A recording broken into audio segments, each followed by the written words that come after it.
I love that in that song, however you came to be, you are exactly who the world needs you to be. I want children to hear that, but I want parents to hear that too, because some parents didn't hear that growing up themselves. I'm always thinking of the parents as well as the children when I'm writing.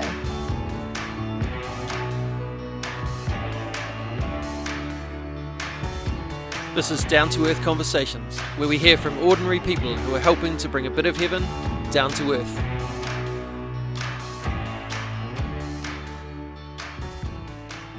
Kia ora, welcome to the 50th episode of Down to Earth Conversations. I'm your host, Andy Dixon, and it gives me great pleasure to have you listening along today for this milestone episode. And whether you have listened to them all, or this is your first one, no mai, you are most welcome here. The kaupapa, or heart of this podcast, is that goodness and beauty and joy and peace and love are at the heart of what it means to be fully human and to live well in the world, bringing a bit of heaven down to earth. What I love about reaching a milestone like this is that it shows that there are a large number of people who are interested in the good that people can do in the world, because you all keep tuning in to hear more stories of people who are doing what they can with what they have to make a difference in one way or another. And hopefully, you're being inspired to do the same in the spaces that you occupy too. So a huge thank you to all my guests so far, and to all of you for listening and for telling your friends and family about this podcast, because you're the only reason that this has grown to what it is. Thanks to those who have contributed financially to help me cover costs, as I do this purely for love. I have no income from this, so your generosity to help it keep going is awesome. And to those who have believed in me from the start, like Jono and Tracy from Ignition Systems, who heard what I was planning to do and bought all my gear for me so that you would have good quality recordings to listen to, thank you, thank you, thank you. It means so much. And I thought, let's celebrate this 50th episode with someone who knows how to have fun. Someone whose job it is to bring joy and fun and beauty into the world. So today we hear from Michal Bush, a.k.a. Music with Michael, the recently crowned New Zealand Children's Artist of the Year. Michal is someone who is so super authentic, down to earth, and brings beauty and joy and goodness into the world on a daily basis for children and those who care for them. I talked to her about the music, the lyrics, the reality of life behind the scenes, and what living with this focus has done for her own well-being. In something a bit different this episode, you'll also hear snippets of Michal's songs throughout the episode. This is episode 50 of Down to Earth Conversations, and leading us into it with her award-winning song Brave, here's Michal Bush.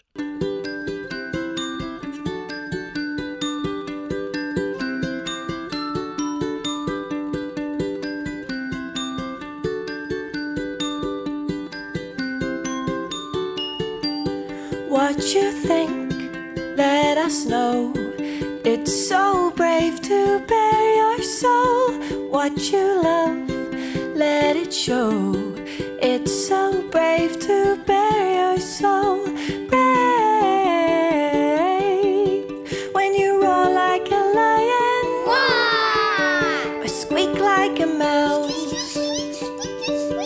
When you are you, just as you are, you're courageous.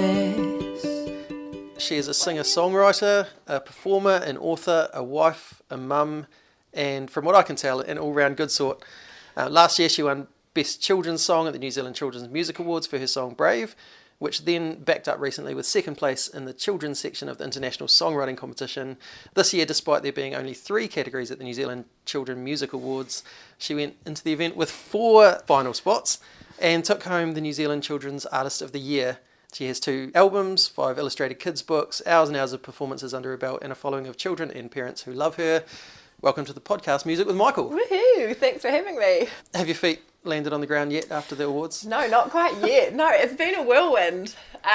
Winning the Tui's amazing. Yeah. Feels pretty darn good. Yeah. And then since that, I've just been straight back into working on my next project. So, Cool. still flying. Yeah. Yeah. Nice. And I mean, I imagine for you, awards aren't why you're in this game. Not at all, but no. they're still nice, aren't they? Yeah, well, I think that's it. Awards don't really... They're funny things, awards, because it doesn't mean your music's any better or worse than it already was, and it doesn't mean anyone else's music's better or worse, and there's no real winner when it comes to art, but recognition for hard work Yeah. and recognition for everything you pour into your music. That's the part that feels really good. So actually the comments, people saying congratulations, it's the ones when they say, I see how hard you've worked. Yeah, cool. They're the ones that make me feel, yeah, Nice. meaningful. Yeah, I usually get my guests to introduce themselves, but I wanted to preface with that because I didn't know how much of that you would actually say Right. or not. We're not necessarily great at talking ourselves up as New Zealanders, but I guess outside of all that stuff, all the accolades and the albums and the things, who is Michal Bush? Who is Michal Bush? Well, I live by the beach, which I think I like to say I live by the beach because I have this sort of opinion that laid back people live by the beach. Nice. So I'm like, I live by the beach. Yeah. Like you said, I'm a wife to Matthew, who's a teacher, and a running enthusiast. And I'm a mum of 3 girls, Harper, Sadie and Clementine. Harper's 9, Sadie is 7 and Clementine is 4, but very soon to turn 5. Right. And so, who am I is a good question because I'm moving into a very new stage of my life with her going No to more school. preschoolers. I know, and that feels like, booking in an identity crisis when you've poured so much into these early years of motherhood. So, it's been, I love being a mum, and I love that I've been able to build a career out of my motherhood, really, and love of music. So no, that's really cool. We've got 9 and 10-year-old girls and a nearly 4-year-old boy. Oh wow, So kind of similar, but a year to go for us in that stage. But he's still at that really funny age where they come out with just the most hilarious things. And, I love it. the other day I wiped his butt actually, and he went, "Dad, I'm really proud of you." That's good, son. You must have done a great job. So he still cracks us up. But was music a big part of your life growing up? Yeah, well, I'm not from a particularly musical family. My dad loves to sing. He's a sales agent. He sells clothes. He's a rep, and so he travels up and down the country, and so he sort of performs in his car to himself singing. So he loves music, and so sort of I grew up with music in the house, but I'm the only one who then picked up instruments and took it further. But I just loved singing. I loved shutting myself in my room with my, taping what's on the radio, pushing down play and record at the same time. And I just loved, just losing myself in music growing up. So I sort of just haven't stopped. Yeah. Yeah, and those moments where you start the song on the tape and then you realise that it's actually not the song you wanted and you've got to stop and rewind while that song's playing. Kids just don't know. Or my kids asked me what was my favourite present ever. And it's a Walkman. I got a Walkman once that had Brick Game Tetris on the front, which I'm like, why don't I have that now? It sounds awesome. That's phenomenal. But they're like, what's a Walkman? I'm like, you don't know the joys of my childhood. Yeah. Awesome. At what stage did music become like a really important part of life for you? I think, well, it's interesting because I've always written songs since I was really little. So I remember songs I wrote when I was 6 years old. I remember songs I wrote in primary school and intermediate, and then my angsty teenage phase. But really high school was when I realised this is what I'm really, really into. I picked up the saxophone in high school. Oh, nice. And just fell in love with that as an instrument, practiced so much and did all my grades, and awesome. And then, joined some bands, and that's when I realised, this is really cool. From my teenage years, I was just very consumed by music. Yeah. Nice. Do you still play the sax? Hardly ever. I played it for years, and I was in a band called Four Man Bob. That was a ska band. You were? Yeah, cool. Yeah. So Nice. I did years in that, and we had another band called Sideshow Bob that did swing covers. Yeah. I watched both of those at parachute festivals and stuff. Oh, awesome. Yeah, I probably came a little bit later in that than the parachute festivals. But I played so much, and then really since having the girls, I have hardly played. I sneak it into the occasional song, but the thing is with sax, once you stop practicing, you sort of lose your tone, and it's really frustrating. So when I play it, I just feel like I want to throw it across the room. Yeah. Because I knew how good I used to be, and I know how rubbish I am now. Yeah. I mean, I learned classical piano, and Right. now I play like octaves in my left hand. Yeah. Because I played church music for years and That's it. didn't need to do all the technical stuff, so I know what that's like. Soul destroying. Yeah. Yeah, totally. You're like, oh, if only I had kept that going. But, I know. Okay. But, Can't do everything. Yeah. Do your kids, are they picking up instruments and stuff? Sadie has just started learning violin, my middle one, and so yeah, we're enjoying 10 minutes of violin practice every morning, screeching out hot cross buns. Well, it's a beautiful instrument. Perhaps not in the hands of a beginner. So it's one of those things that once they get it, it is a beautiful instrument. Yeah, I know. Well, I've never played a string instrument. I always wish I'd learned cello. And so I'm so excited that she's learning violin, and I'm, committed. But yeah, oh boy. Yeah. When did you start focusing specifically on children's music? When did that come about? When I had Harper. So Harper was born in 2012. And if you go with the theory, you write what you know, I just did that. And so when Harper was, really little, I immediately just started writing lullabies naturally while I was rocking her to sleep and all around the house and all hours of the day writing lullabies. And so my songwriting has just grown with the children as they've grown. And then having 3 kids has been awesome because, they're at different ages, so I can write all sorts of things for all, a broad age range. But I started doing the lullabies, and then me and my friend Emma put together a duo called Petite Music Box and started releasing music. Cool. And it was great because we just didn't put too much pressure on ourselves, so we'd just write a lullaby. She was great at arranging, and then we'd release it like on, what's it called, Bandcamp. Oh, yep. Yeah, so just straight out into the world and not worrying about it being perfect. And then it's been, a really cool journey since then. Yeah, I'm a big believer in do what you can with what you have. 100%. And that's, like, for me, that's a way that balls get rolling, The band I was in, we did 2 EPs, and the first one was done in 2 days at a friend's home studio in his bedroom. But that's what we had the money to afford, and we didn't want to go into debt, so we did that, and then selling that raised the funds to then be able to record the next one properly. I think it with captures, a top producer and stuff. I think it captures a place in time as well. Like I love listening back on my old tracks, and even the early music with Michael ones before I could, afford to hire Vic and Andy to produce, and there's just something pure about them.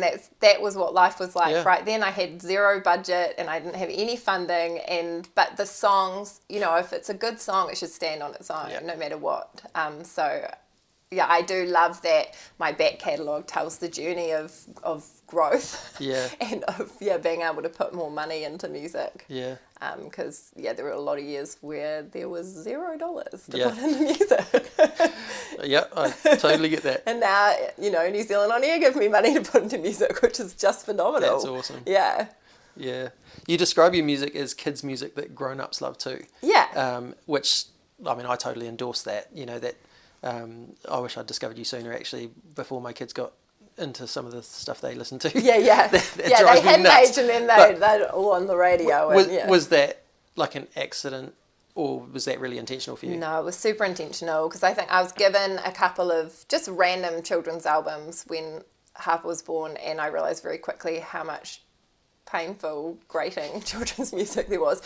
And then I went on a journey to try and find, Spotify's a beautiful thing because you can hunt and hunt. And I found incredible children's musicians. These Elizabeth Mitchell and the Okie Dokie Brothers, and these artists that are doing really cool music that actually I wanted to listen to. Because when it's a baby in the room, it's really like I'm the one listening to the music as well. And then as they've grown, I've realised, in the car, I have to sit and listen to that music as well. And it's awesome to introduce children to the music you love. And, I know, play them the Beatles, or play them Sufjan Stevens, or play them, who you love, but also music that's written with words for them, but with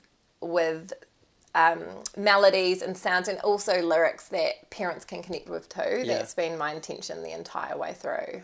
And that children actually don't need painful music. Like children are smart, and children like beautiful things and like funny things and good things, and so we can put the same amount of effort into music for children as people do into music for grown-ups. Yeah. And I mean, you had the whole like Baby Shark thing, and oh geez, I never want to hear that ever again. But yeah, and we've do you know Perry Grip? No. Oh, it's like Potato Dog and Taco Cat, and like they're just like the stupidest little songs, which are really, they get stuck in your head. Yeah. And there's like a million of them, and my kids got into that before I found like songs like your stuff. Yeah. And I was like, oh, why did I not find this earlier? But actually, you know, Cora actually walks around the house singing Get Up and Get Going. Oh, awesome. That's great. That kind of thing as well. Get up and get going. Get up and get going. Get up and get going. I gotta get ready to go. You got a kind heart. Yes, I do. You got a brain that's smart. Yes, I do. You got a curious mind. Yes, I do. I'm ready to go and it feels good. You know that you're loved Yes, I and do. that you thought of. Yes, I do. You know that you're great. Yes, I do. I'm ready to go and it feels good. Get up and get going. I mean, I've loved, like, your song Family, I just think is such a beautiful song, period. Like, it doesn't matter if it's for kids or not. I love listening to it and going, the heart of inclusion that's in here, the heart of you are someone, you know, you're valuable. You know, there are things that actually we need to be saying, you know, and I listen to some of the songs that my girls listen to now off the radio, and it's like, I don't really know if you need that in your head. Yeah. You know, like, It's a mixed bag out yeah. there. But I think those words I write, it's funny because sometimes I write a song and I think, is this a children's song? You know, you have something like, is this enough of a children's song? And then I think, well, it is. It's for children. Yeah. But also I love that, you know, in that song, however you came to be, you are exactly who the world needs you to be. Yeah. I want children to hear that, but I want parents to hear that too, Yeah. because some parents didn't hear that growing up themselves. Yeah. And so we need actually everyone listening to hear these things. Yeah. And I think I'm always thinking of the parents as well as the children when I'm writing. Yeah, that's Which awesome. makes, I think, what I do even more fulfilling and fun. Yeah, cool. Some babies come by surprise, some after many nights cried, some need a little more help. However you came to be, know that you are exactly who the world needs you to be. Where there is love, there is family. Now everybody sing. Family, family, family. So many different ways to be. A family, family, family is made of who you love. Yeah, I mean, one of the reasons I wanted to talk to you is, like, I talk about bringing a bit of heaven down to earth through what we're doing, and it's really easy to have Mother Teresa as the image of what that looks like, you know. I'm certainly not. But you know, that self-sacrificial, giving up everything to go and serve the poor and stuff, and we need those people, and that's really great. But actually, like, what you're doing is bringing beauty into the world and bringing goodness and kindness, and you know, even the fact that you've thought about, actually, some parents need to hear this. Yeah. To me, that's bringing a bit of heaven, you know. Yeah. And so I think it's way more ordinary, you know. It's that day-to-day life stuff, but it's also deliberate. You know, it's, you don't bring goodness accidentally. Well, not often. You might. You might. It's nice to be able to just take what I love doing already. Yeah. I love songwriting, I always have, and then feel like it's an offering to other people. Yeah. And I think that was the amazing thing about doing children's music, because for years I'd written, you know, grown-ups music, and when I say adult music, it sounds like I wrote something dodgy, but you know, and I think with adults music, I spent years being like, please listen to this, please listen to this, and then with children's music, because it's something that parents look for and they are after, and children consume so much, it almost felt like, you're welcome. Like, here you go. But it was such an amazing shift of like, wow, I'm writing this as a gift for families, and a gift for the world, and a gift for my family, and if, you know, to just offer it. And that felt like such a different place than, which is actually the same. And now when I write music for adults, I feel the same way about it. Here's my offering. So I think it was more of a shift for me internally. But it is part of how the industry kind of is set up, that it's about trying to make it and trying to get there and trying to break through and you know, all of that stuff. And I mean, I went through that phase as well of wanting to make it, and it wasn't until a friend and I went, actually, why don't we just try and make a difference with it instead? And it's devastating trying to make it. And so we started doing that, and ended up like gigging 50 times a year, going to around youth groups and cafes and whatever, but being able to share kind of our heart and our story as part of that as well. And like, it didn't, with that mindset, it didn't matter if you turned up and there was only 5 people there. Partly because we only had 2 guitars and we didn't spend 3 hours setting up, but also because if you're not trying to make it, it just takes that pressure off, doesn't it? It does. I think that was the really cool thing about writing alongside becoming a mother, and then starting this new thing that was all new. And so when I first was writing these songs, I was going down to the local play centre and playing it for a few families, and that was what it was for. It was for a few local families, and putting it on Facebook for my friends and their children, and that's really cool. Then that sort of just expanded and expanded. But because that was where it started, there's never been, I didn't start trying to reach the masses. I just started writing music for my community, and it's just grown from there. Much nicer way for it to happen.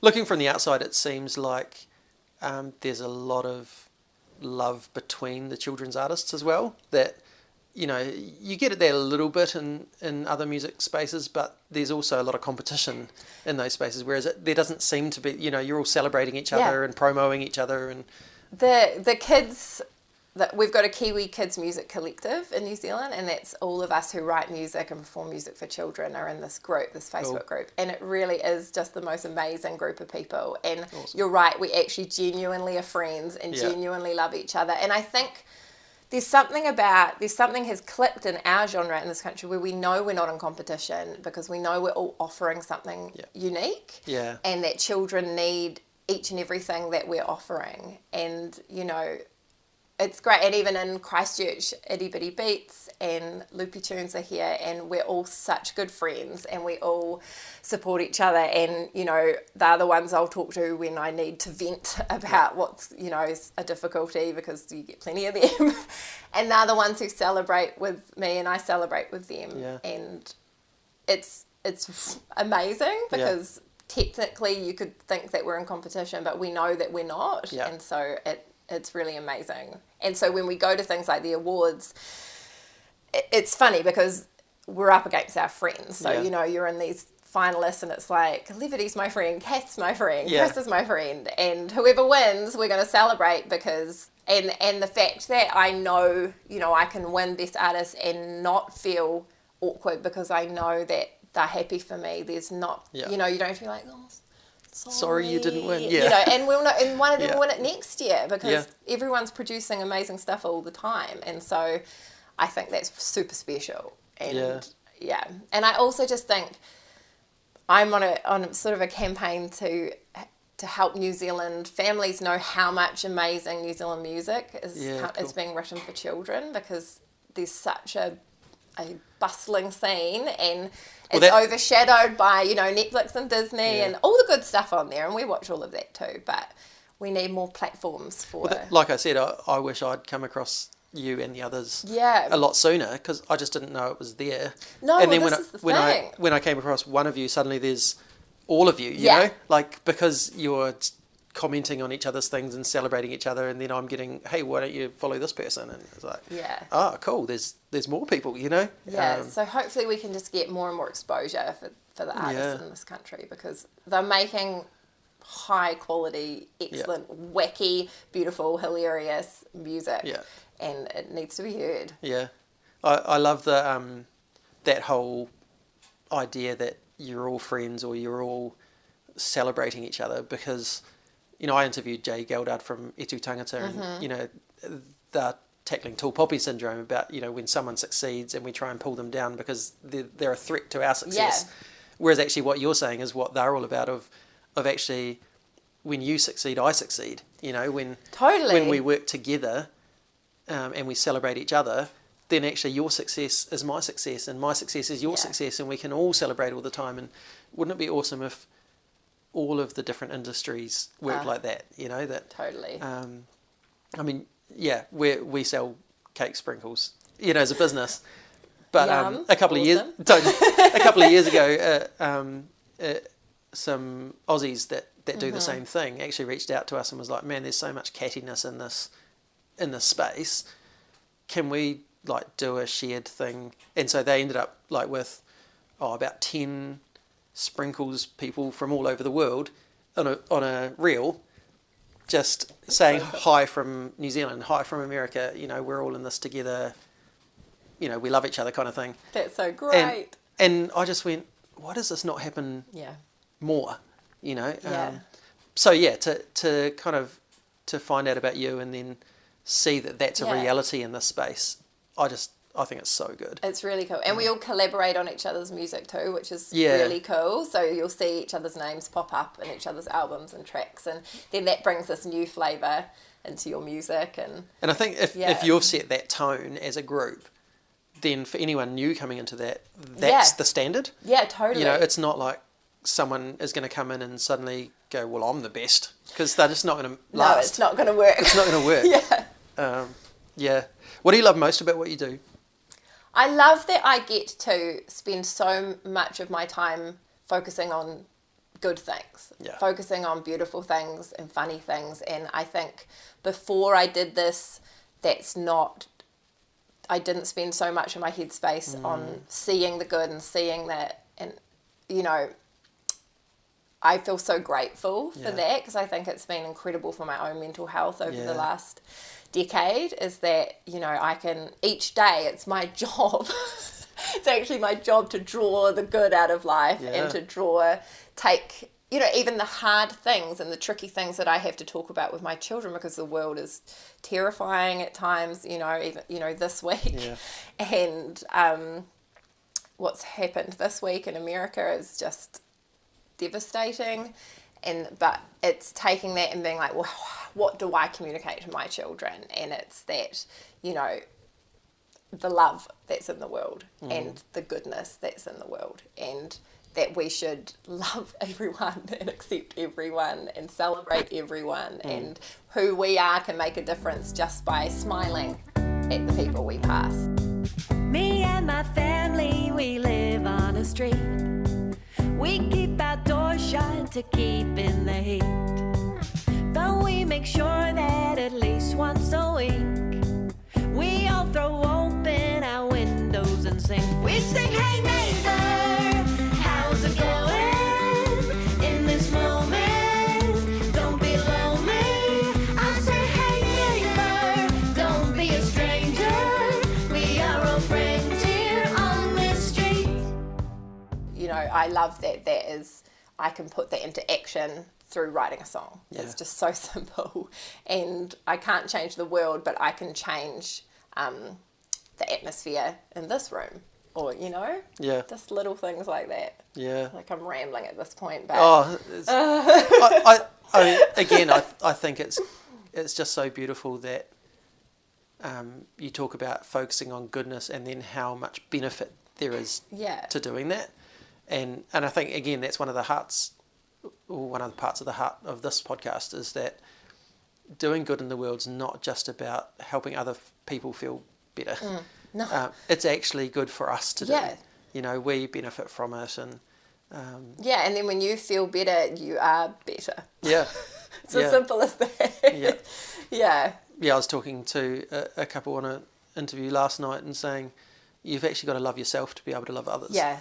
And part of that is looking after yourself and to be able to find ways in whatever our jobs are. Yours happens to be music, but in whatever space we're in, if we find these ways to draw out the goodness and the beauty of life, it's only going to benefit Totally. everybody. Yeah. Because it's going to benefit us, and then we can be more present to other people and stuff. Yeah.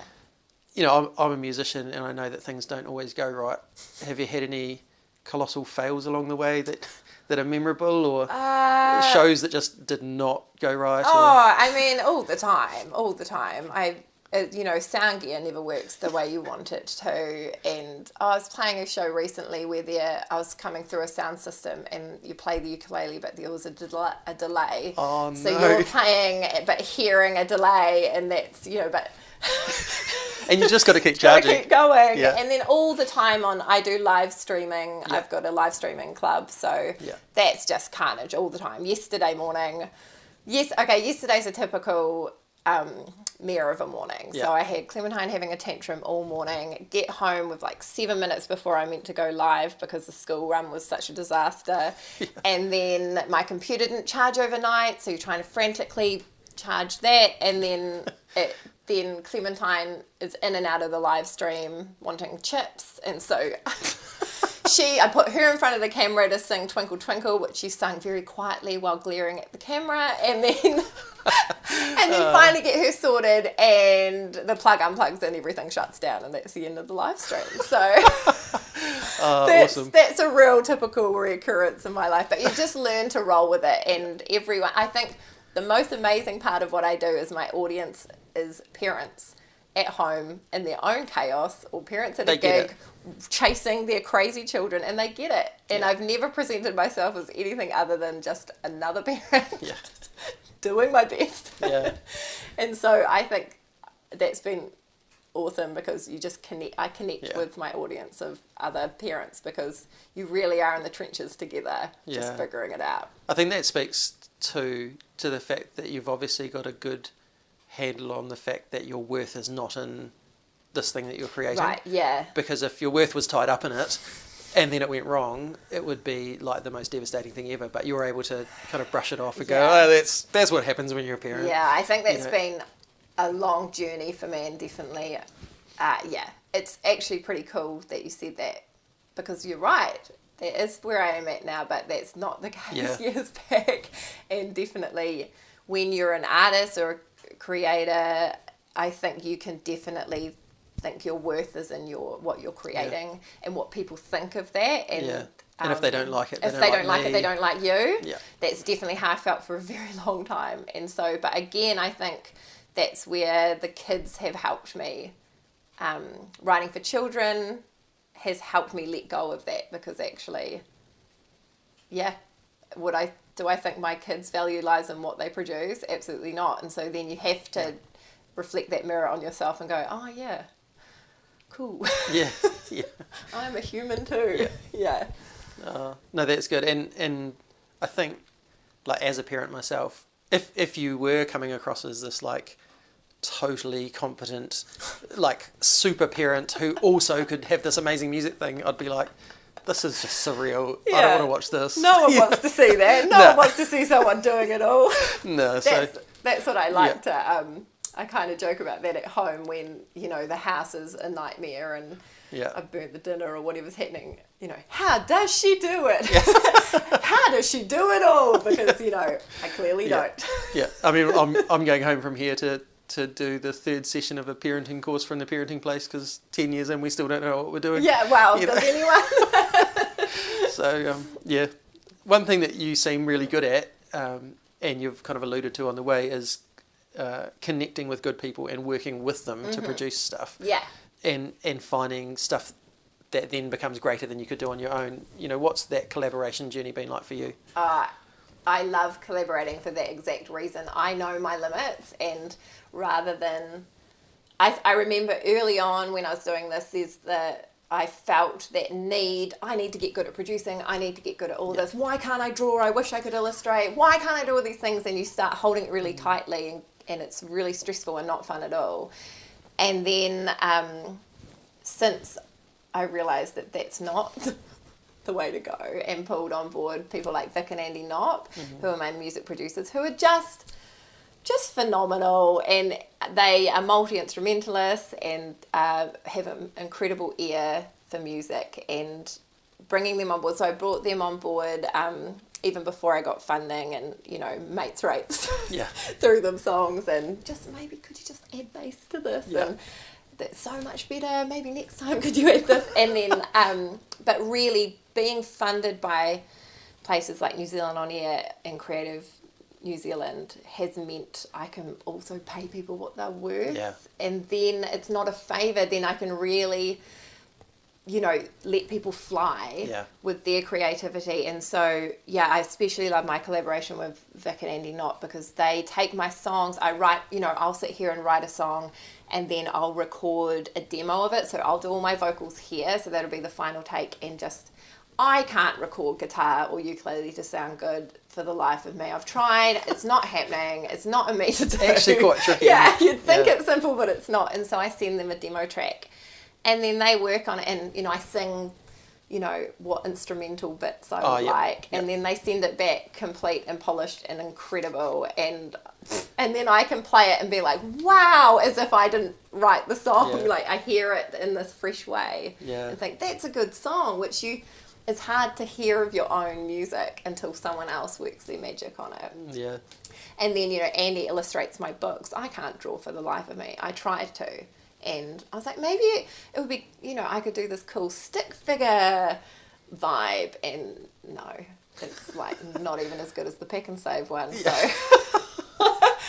So Andy illustrates my books and does the most beautiful job. Yeah. So stunning. Well, Yeah. And then on this latest project that releases next week called Mindful Music Moments, that's been funded by Creative New Zealand, and I've been able to pull together the biggest team I've worked with yet. So I have Chloe Hawker, who's Chloe Ruby Art, so she's done illustration for every song. And then I've worked with a teacher, Amy Ribpath, and a counsellor, Sandy Hitchens, to create activities that pair with the music, to create these sort of 10-minute connecting moments for children guided by music. And so just things good. I could never do on my own, that now I get to create. You can have this big idea and then actually do it, because you've got a team that is incredible. Yeah.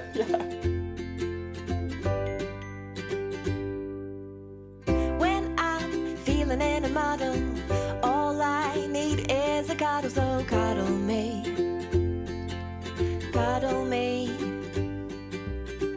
When my heart goes thump, all I need is a hug, so cuddle me.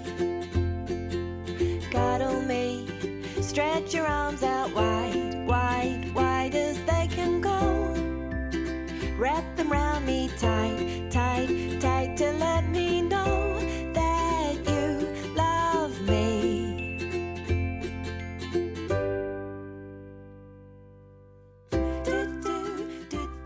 Yeah, I love that idea that if you're not threatened by the success of others, No. you're just like, actually, you're better at this than me. Can you help me? How stressful to try and be good at everything. Yeah. How stressful. I just think now I know, and now I feel so comfortable in knowing like songwriting and singing, performing, that's my area, and coming up with ideas. But I can't execute those ideas on my own, or if I tried, they'd just be average. Yeah. But when I pull together these amazing musicians and producers and illustrators and specialists, then it becomes something beautiful. I'm the same with our baking company. I let Bex to have all the creative license, mixing the sprinkles and all of that, because that's her lane and I stay in mine, and I'm creative, just not in that way, not in the sprinkles way. So whereas like she mixes things and people are just like, oh my god, that's amazing. And then that's cool, because she gets to flourish in what she's good at while you take care of the other things, and that's what's amazing too. It's not if she was having to do the finances and the system stuff that I'm taking care of, she would be dying. Oh, that's another thing. Having an accountant has changed my life too, because, you know, you just say the word taxes to me and I just actually want to vomit. It's so stressed, just the thought of it. So everyone who contributes to what I do is so valuable and needed to make me be able to continue to grow and expand. And actually outsourcing stuff like that, you know, obviously there's stages where, well, I can afford this or not. Yeah, but no, I had to do it myself for a while. And but when you can, offloading that sort of stuff that doesn't bring you life just gives you so much freedom to do the stuff that does bring you life, doesn't it? Totally. Yeah, and then there's more time for that. Yeah. Where to from here for Michal Bush? Oh, it's a good question. I'm excited to release this new project next week, and then I have lots of performances. You know, about 2 months ago, I thought this was over. Like COVID shutting down every performance and every booking. I had a whole term with absolutely nothing in my calendar. I was working behind the scenes on this project, but I really, like, I had several conversations with my husband of, is this the end of the road? Am I being foolish? You know, you start thinking, is everyone like, when are you going to get a real job? You know? And then I really felt like, you know, I actually looked at jobs on Seek and started thinking, you know, maybe this becomes a little side hustle, and I felt really strongly, hang in there, like just hang in there. It seems crazy to hang in there, but hang in there. And now it's gone from 0 to 100. Like, I'm so busy. I've got so much in my calendar. I've got the other problem now where I'm like staying up till far too late working. But I would love to just do more albums, more concerts, and do a TV show. Yeah, cool. That's the big dream. It's funny because you kind of feel silly saying things out loud sometimes, but then I'm like, oh, why not? Yeah, I'd love to do a show. Maybe you might have felt silly 10 years ago saying I want to do a kids album. Totally. You know? Totally. I'm going to win Children's Artist of the Year. You know? Oh, yeah, that would have been, and even the books, like I knew for years I wanted to do a children's book, but it seemed impossible. So who knows? Yeah, but that's what I'd love to do. I look forward to seeing it happen. Yeah, awesome. Awesome. How can people connect with you, support you, find you, all of that? Yeah, well, you can follow me on Instagram or Facebook. So it's Music with Michal, but spelled Michal. That's important. Yeah, Alexa doesn't like that. No, she's saying Michal or Mitchell. Yeah. Michal. My brother calls me Mitchell because of Siri. Yeah. And if you want to join the Music with Michal Club and sing along with me 3 times a week, you can go to ko-fi.com/musicwithmichal. Ko-fi's K-O-F-I. ko-fi.com/musicwithmichal.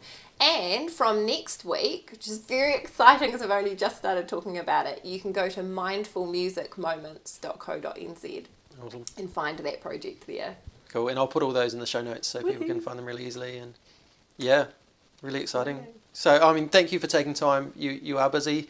Thank you for taking the time to talk to us. Thank you for sharing your passion, your gifts.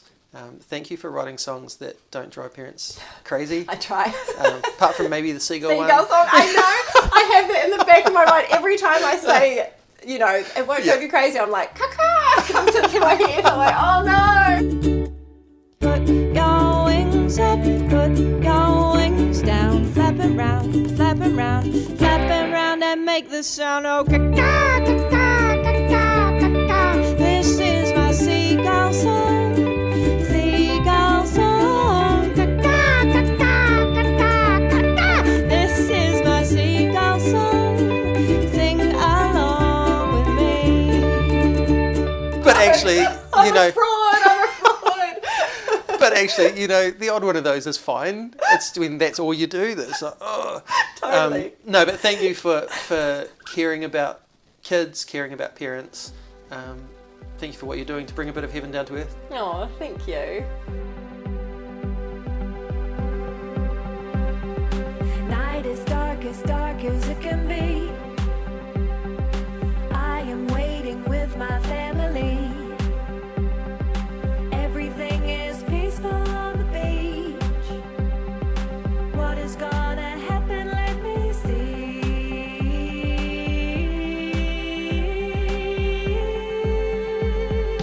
Bed cracks, fall, fireworks.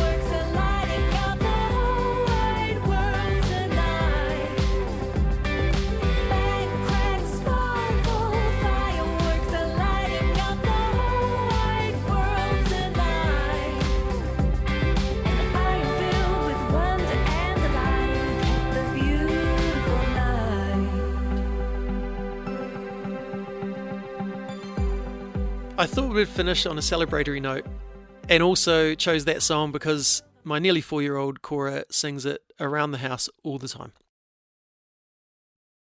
I was so inspired talking to Michal about her journey, but particularly about how she spends each day looking for the good. And those of you who have been following along for a while will know that I'm all about finding the good in whatever situation we can, even when life is hard. Wouldn't it make such a difference in the world, starting with our own well-being, if we could spend each day doing that, drawing the good from what is around us? It doesn't mean pretending the hard stuff isn't there, but looking for the good and the beauty in and around whatever we come up against each day. Michal, your success is so well deserved and we wish you so much more of it. You are such an inspiration. Thanks for who you are and what you do. Here is a blessing for you. Michal, as you continue to raise your own children, may they be so blessed by a mum who continues to authentically bring goodness and joy into life, who talks about the hard stuff but finds beauty where others aren't even looking. As you hold up what you love to do as an offering for others, may you receive joy and goodness and kindness in return from those for whom who you are and what you do is making a difference. May you never lose the ability to dream big, to name those dreams, however tentatively, and may they come to fruition sooner than you might expect. May you continue to know your worth is in who you are and not what you do, that the hard times won't knock you as they once might have, and that those who engage with you will be inspired to live their best lives too. May your music continue to be discovered by children and parents all over the country, all over the world, and may you know that it is making a difference in the lives of children and parents that you will never hear from or meet. And lastly, may you know you are seen, you are heard, and you are loved. Many thanks again to you all for listening. If this has been encouraging for you in any way, please share it with a friend who might be encouraged too. Please subscribe on whatever podcast platform you use and rate the podcast if you feel it's worth other people listening to. And come and join me on Instagram and Facebook. I'm at downtoearth.conversations on both of those. Thanks to Music with Michal for allowing us to use her music in this episode, and to Rangi for the closing karakia. Join me next time when I talk to Stuart Enor of Kairos Food Rescue and the Kairos Free Store. We talk about how the organisation came to be and what a difference it is making for many hungry people in the Christchurch community, and the power of life there is in caring and listening. It's another inspiring and heartfelt conversation. Until then, me inoi tātou. E tō mātou matua I te rangi, kia tapu tō ingoa, kia tau mai tō rangatiratanga, kia mea te tau e pai ai ki runga ki te whenua, kia rite anō ki tō te rangi. Homai kia mātou ai nei, he taro mā mātou mō tēnei rā. Mura o mātou hara, me mātou hoki e muru nei I o te hunga, e hara ana kia mātou. Aua hoki mātou e kawea, kia whakawaia. Engari whakaorangi a mātou I te kino.